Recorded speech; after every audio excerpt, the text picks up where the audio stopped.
Ravi de vous retrouver encore une fois de plus dans cet nouvel épisode, chers auditeurs et auditrices. D'abord, je m'excuse pour notre absence concernant le samedi passé. Nous avons eu un peu quelques dérapages. Aujourd'hui, nous avons le réel plaisir de recevoir dans cet épisode un invité particulier. Il s'agit d'un communicateur dans l'entreprise WebCity, Monsieur Jocelyn Toussevo. Avec lui, nous allons échanger autour de ce sujet, de savoir l'élection de Monsieur Daniel Bumba comme gouverneur dans la ville-province de Kinshasa est une réussite ou échec dans la ville-province de Kinshasa. Mais avant d'aller plus loin, je laisse la place à mon invité et connaîtra plus par lui-même. Je dis bonsoir et bienvenue. Bonsoir, monsieur Junior Moto, et merci de m'avoir invité. Alors, je réponds au nom de Jocelyn Toussevo. Je suis aussi le fondateur du média en ligne KCI Info. Voilà.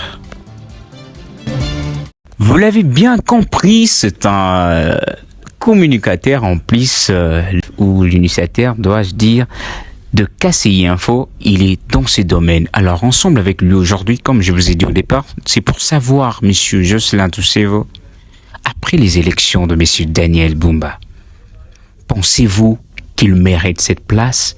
Pensez-vous que c'est un ticket gagnant pour la ville-province de Kinshasa qui regorge tant de défis que vous le savez? Alors, avec votre expertise, nous aimerions bien connaître cela. Je vous laisse la parole. Alors, merci, monsieur Junior, pour la question. D'ailleurs, je vous rappelle d'abord, premièrement, que monsieur Daniel Bumba est élu gouverneur de la province de Kinshasa. Premièrement, je dirais que c'est un ticket gagnant parce que on lui a accordé cette faveur de diriger cette province. Donc, pour moi, je dirais qu'il sera capable pour nous mener encore plus loin par rapport aux dirigeants qui ont précédé, qui ont dirigé la province de Kinshasa. Je sais qu'il y a beaucoup de défis qu'il va relever et j'en suis sûr et certain qu'il pourrait aussi arriver. Et d'avoir aussi une ceinture qui sera en mesure de lui conseiller par rapport aux défis majeurs liés dans cette province qui est peut-être des obstacles pour des Quinois et des Quinoises qui nous laissent sans voix chaque jour dans la vie quotidienne. Voilà un peu. Et j'aimerais un peu savoir qu'est-ce qui vous garantit réellement qu'il va bien mener cette course? Pour la question. Et je rappelle également que je suis sûr, comme je l'ai dit, je suis sûr et certain qu'il pourra quand même changer la face actuelle de la ville de Kinshasa. Parce que auparavant, il a été aussi dirigeant dans certaines entreprises qu'il a bien aussi géré. Et maintenant qu'il est actuel gouverneur de la ville de Kinshasa, que l'IDPS qui lui a confié ces tâches, je crois qu'avec les initiatives de son excellence, monsieur Félix Antoine Tshisekedi, qui est notre président, qui a porté son choix vers monsieur Daniel Bumba, nous espérons bien qu'il va arriver. Je me permets de poser cette question. Merci d'avoir répondu à la première qui a été d'une manière un peu satisfaisante de votre côté, savoir que vous avez tellement confiance par rapport à sa gestion précédente et qu'il peut l'appliquer dans l'actuel poste qu'il occupe. Alors, nous aimons un peu savoir ces élections d'après vous. Là, je parle d'une manière générale, toute dans l'étendue de la République. Pensez-vous que ces élections ont été transparentes ou on a encore eu ce qu'on pouvait avoir comme d'hab? Bon, c'est vraiment une question qui est très pertinente. D'ailleurs, j'en remercie encore parce que c'est toujours comme ça. Les Congolais ont toujours ce genre des habitudes, des tricheries, de toutes sortes de magouilles. Donc, vous comprenez un peu. Donc, c'est une question qui va aussi être éclairée, opinion aux auditeurs qui nous écoutent actuellement.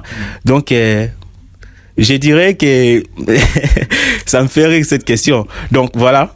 Aux élections qui ont précédé les élections législatives, des députés. Donc là-bas, nous avons constaté qu'il y a eu beaucoup de fraudes. Et par après les élections, avant que la CENI puisse publier les résultats, il y a eu beaucoup de gens qui ont fait des recours par rapport aux résultats qu'ils attendaient. Parce que pendant les élections, nous sommes des Congolais. Nous savions bien que ça fait très longtemps que nous n'avons pas organisé des élections dans notre pays. Mais ce qu'on a vu actuellement, les élections qui ont précédé, c'est vraiment des magouilles, je dirais. si j'ai une bonne mémoire, en 2006, si je ne me trompe pas, 2006, les élections, nous avons vu que, d'ailleurs, à cette époque-là, il n'y avait même pas de réseaux sociaux. Donc, il était vraiment strictement interdit que tous les déroulements qui vont se passer au sein des isoloirs, au centre où il y a eu des élections, que les résultats tirés les mêmes jours ne doivent pas être publiés. Donc, c'est la CENI a le droit de publier la personne qui est élue. Donc, mais par contre, ce qu'on a vu en 2023, c'est vraiment les magouilles. Nous avons vu comment les électeurs prenaient des vidéos, qui se réjouissaient même en disant que mon ticket, vraiment, je suis sûr qu'il va réussir. Mais comment est-ce qu'un électeur peut être sûr? Par la corruption, parce que les candidats, ils ont corrompu les électeurs. Voilà pourquoi ils étaient confiants que non, notre candidat va être élu. Or que ça ne se passe pas comme ça. Nous avons vu des photos. Mais après cela, le président de la Cour de cassation, je sais pas, cassation ou Cour constitutionnelle, a tiré une décision en disant que les élections sénatoriales ainsi que les gouverneurs, ils font que les services spéciaux puissent être à mesure de sécuriser les périmètres où vont se dérouler les élections pour qu'il n'y ait pas de magouilles, voilà, qu'il n'y ait pas l'accès des téléphones, l'accès de tout objet qui peut prendre des images pour mais malheureusement, c'est ce que nous avons vu. Bon, de mon côté, moi, je ne l'ai pas constaté. Hein. De mon côté, moi, je ne l'ai pas constaté. D'accord, pour les élections de gouverneurs. Oui. D'accord, pour les élections de gouverneurs, il n'y a pas eu. Donc, je dirais que les élections passées vraiment d'une manière transparente. Ah, d'accord. Tranquillisez-vous, chers Congolais. Que les gouverneurs qui sont élus dans vos provinces sont réellement des gouverneurs qui ont mérité ce place et ils vont faire le travail d'après les attentes de messieurs Jocelyn. Bien sûr, moi je suis pas là pour vous satisfaire.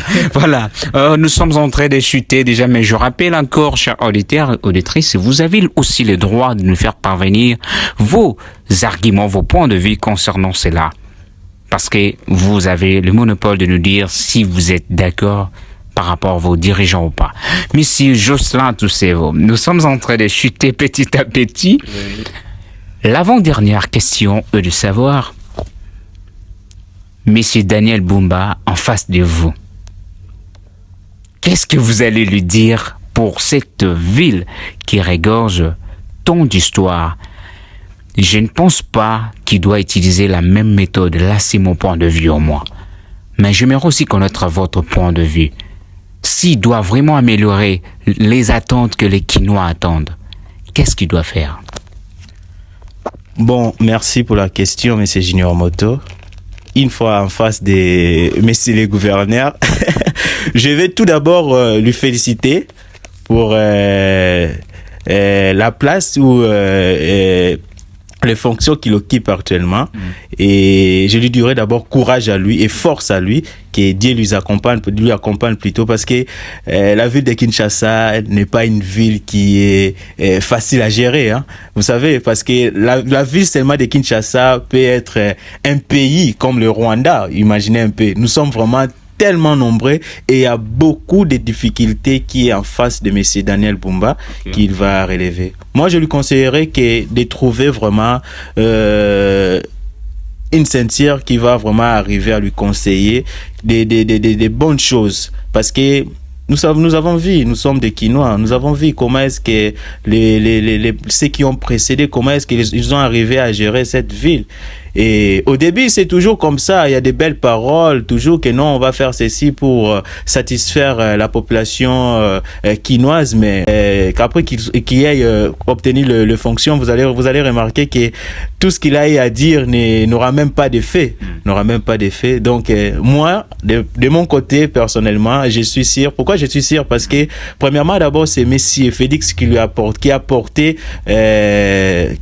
l'œil sur Messie Daniel Bumba. Okay. Avec les ambitions et les objectifs que Messie le président a, comme un moyen, merci. Donc, je crois fermement que M. Daniel va bien gérer cette ville. Je lui dirais d'abord de créer des marchés d'emploi dans la ville province de Kinshasa. Actuellement, les jeunes souffrent, les jeunes souffrent.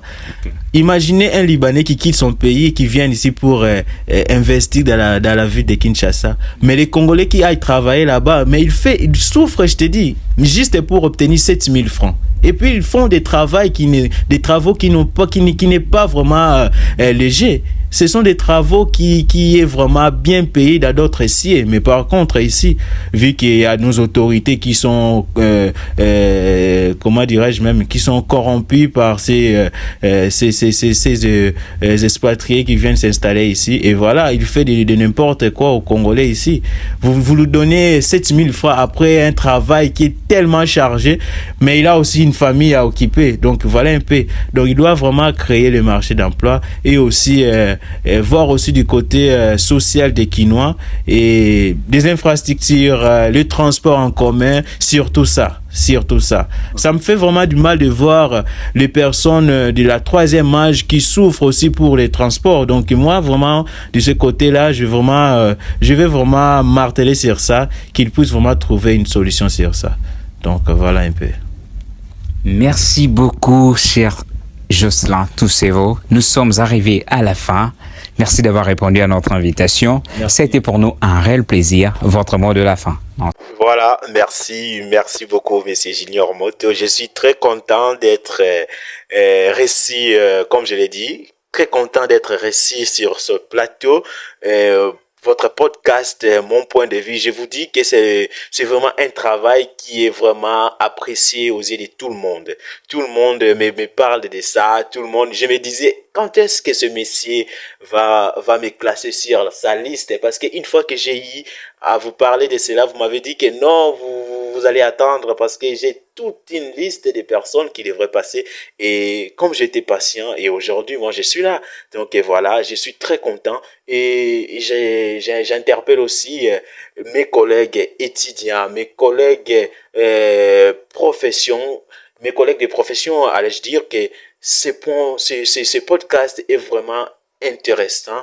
Donc, chaque dimanche et chaque samedi soir, n'hésitez pas à pointer votre oreille pour écouter ce podcast de Junior Moto qui est le présentateur de cette émission. Vraiment merci et bon week-end à vous. Sur nos chers auditeurs et auditrices, c'est à ces points que je vous donne rendez-vous à la prochaine, toujours à la même heure, sur la même fréquence. C'est Miss Spotify. Surtout, faites confiance à votre gouverneur, Daniel Boum.